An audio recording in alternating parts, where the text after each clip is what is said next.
बिस्मिल्लाहिर्रहमानिर्रहीम। खातिन हज़रात, मैं हूं अख्तर अब्बास और आप सबको मेरा सलाम पहुंचे।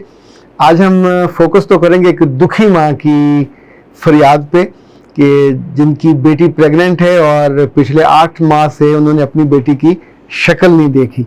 लेकिन उससे पहले बुरहान कहते हैं कि सर आपकी वीडियोस बहुत अच्छी होती हैं, आपको बेख्तियार चाहने को और दुआ देने को दिल करता है।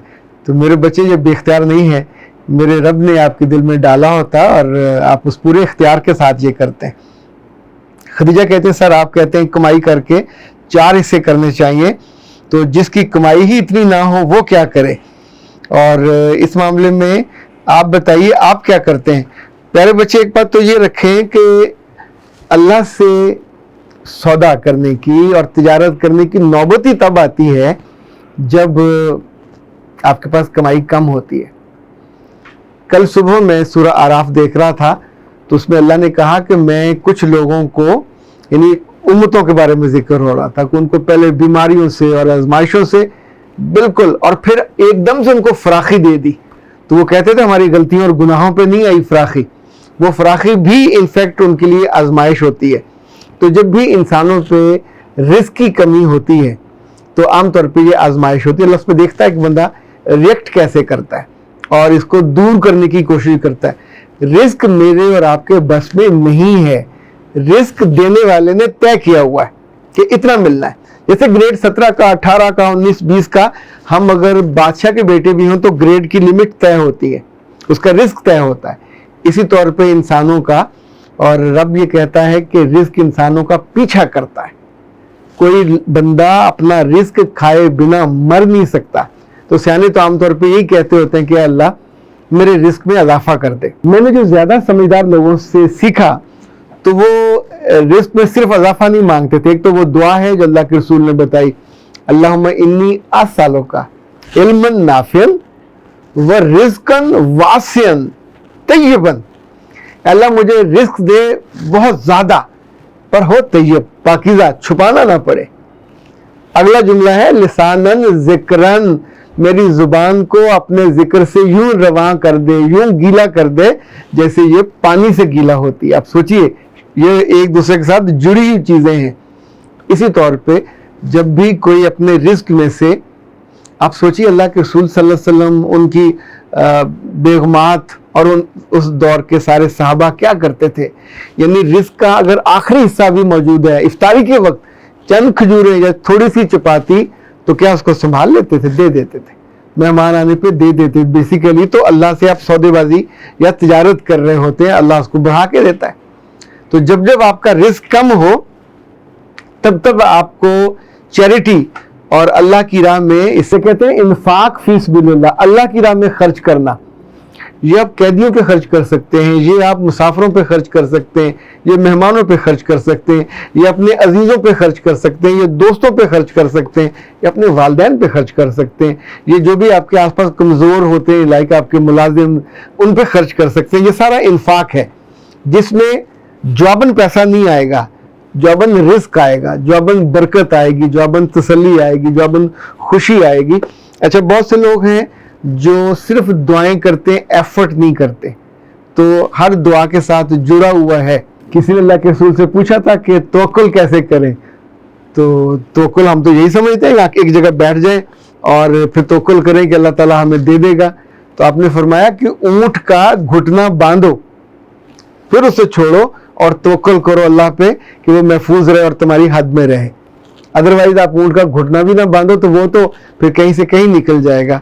तो इस वाले मामले में मेरा तो यकीन और ईमान यही है कि जब आपको ज़्यादा चाहिए हो तो फिर उसको अल्लाह की राह में आपको ज़्यादा खर्च करना चाहिए। सर ने कहा है कि सर उन नंदों का क्या करें जो घर में छोटी होती हैं और फिर भी अपने भाई पर हुक्म चलाती हैं। मेरे बच्चे, उनका कुछ नहीं किया जा सकता, वो अथॉरिटी उनकी माँ ने दी होती है, उनके बाप ने दी होती है, उस भाई ने दी होती है। कल यही अथॉरिटी आप अपनी बेटी को भी दोगे कि अपने भाई पे हुक्म चलाए, बल्कि कहा जाएगा कि बेटा ये तेरी बहन है और तू ही इसका मेका है, तू ही पेका है, जो कहे इसका लाड तुमने ही उठाना है। तो ये हमारी जो तहजीब है उसका हिस्सा है। अब आप चूंकि उसको और एंगल से देखते हो तो इसमें अगर आप गुस्सा करोगे तो अपने मियाँ को नाराज करोगे, अपने दिल को भी नाशाद करोगे, تو اس والے معاملے میں ان کے گھر کے روایات پہ جو خود آپ کے اپنے خاندان میں بھی چلنی ہے نہ دکھی ہوا کرے. اچھا جی، مس فوزیہ کہتی ہیں کہ سر میں کیا کروں، بہت مشکل میں ہوں. میری بیٹی کی شادی کو 1 سال ہو گیا، اس کے سسرال والے ہمارے گھر نہیں آنے دیتے. اب تو اس کو دیکھے ہوئے بھی 7-8 ماہ ہو گئے. وہ اپنے گھر میں ہے، ہم اسے پریگننسی میں اپنے گھر لانا چاہتے ہیں مگر وہ لانے نہیں دے رہے. یہ روایت بھی ہے، کیا کریں؟ مس فوزیہ گزارش یہ ہے کہ روایت وہاں ہوتی ہے جہاں دونوں طرف اس کو ایکسیپٹ کریں.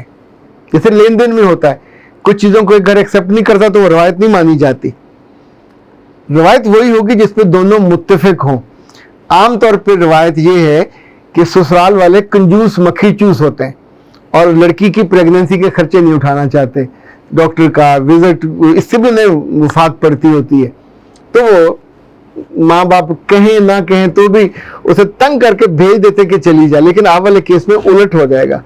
اگر آپ جبرن گئے اور آپ لے آئے تو نواسا اور نواسی کے دنیا میں آنے کے بعد آپ کو خوشی نہیں ہوگی، دکھ شروع ہو جائے گا. ساس نہیں آئی، میاں نہیں آیا، سسر نہیں آیا، نند نہیں آئی، جیٹھ نہیں آیا. وہ نہیں آئیں گے چونکہ آپ ان کی جو جوریسڈکشن ہے اس میں مداخلت کر رہے ہو. بیٹی آپ کی تھی، اب نہیں ہے. بیٹی آپ کی 20 سال 22 سال 29 سال جب تک آپ کے پاس تھی، آپ نے اس کے لاڈ اٹھائے، اس کو پڑھایا لکھایا. ابھی اس کو وہاں بس لینے دیں، ابھی اس کو وہاں جم لینے دیں. 2-4 بچوں کے بعد ایسا وقت ضرور آتا ہے کہ ساس یا جو بھی سختی ہوتی ہے وہ ادھر ادھر ہو جاتی ہے اور تعلقات نارمل ہو جاتے ہیں. اس دوران آپ جب بھی فون کریں تو پہلے وہاں سے پوچھ لیں کہ کتنے بجے، جب انہیں پرابلم نہ ہو. اریٹیٹ نہیں کرنا، اور خاص طور پہ پریگننسی میں اپنی بیٹی کو ٹینشن نہیں دینی. ہائے ہائے تو ہمارے پاس ہوتی، ہم تمہارا یہ کرتے. وہاں فوت نہیں ہوگی، فاقہ بھی نہیں ہوگا. ساس ہے، میاں ہے، ان کی نسل آگے چلنی ہے. کتنے بھی ظالم ہوں گے کھانا تو پکے گا. بہت کیئر نہیں کریں گے، شہزادی کی طرح نہیں رکھیں گے، بیٹی کی طرح نہیں رکھیں گے، پر بہو کی طرح تو رکھیں گے. تو کچھ چیزوں میں مجھے لگتا ہے آپ چونکہ ماں ہو، دل آپ کا نرم ہے، محبت سے بھرا ہوا ہے، توجہ سے بھرا ہوا ہے، پھر نواسا دیکھنے کی چاہت بڑی ہوتی ہے. ایک اور بات آپ سے میں لگے ہاتھوں گزارش کروں کہ جب یہ نواسا یا نواسی پیدا ہو جائے، اگر تو ساس سسر کہیں کہ آپ نام رکھو. کچھ خاندانوں میں یہ نانا اور نانی کا استحقاق مانا جاتا ہے. روایت ہے کہ پہلا جو نام رکھنے کا حق ہے وہ نانی کا یا نانے کا ہوتا ہے. اگر وہ مانے اس روایت کو تو اس پہ عمل کیجیے گا. دھکے سے، انگریزی میں بہت اچھا لفظ ہے اس کے لیے، پھانگا، PHANGA، پھانگا، پنجابی میں پنگا کہتے ہیں اس کو. تو اس میں پنگا نہیں لینا. جو وہ نام رکھ لیں انہیں رکھنے دیجیے گا. اللہ اور دے گا. نواسا نواسی اس کے نام رکھ لیجیے گا، 2-2 4-4 رکھ لیجیے گا. المعروف، جیسے احسان رکھا تو آپ لکھیں المعروف چاند، المعروف سورج. جو اپنے نام کی شک جب لے کے جاتے ہیں اور جو مرضی کر لیجیے گا، پر روایت وہ جو بیٹی کو دکھی نہ کرے، اس کے لیے وہاں جگہ تنگ نہ کر دے. سو براہ کرم اپنی محبت کو لمٹ میں رکھے سے سلام مت بننے دیجیے گا. اختر عباس کو دیجیے اجازت. السلام.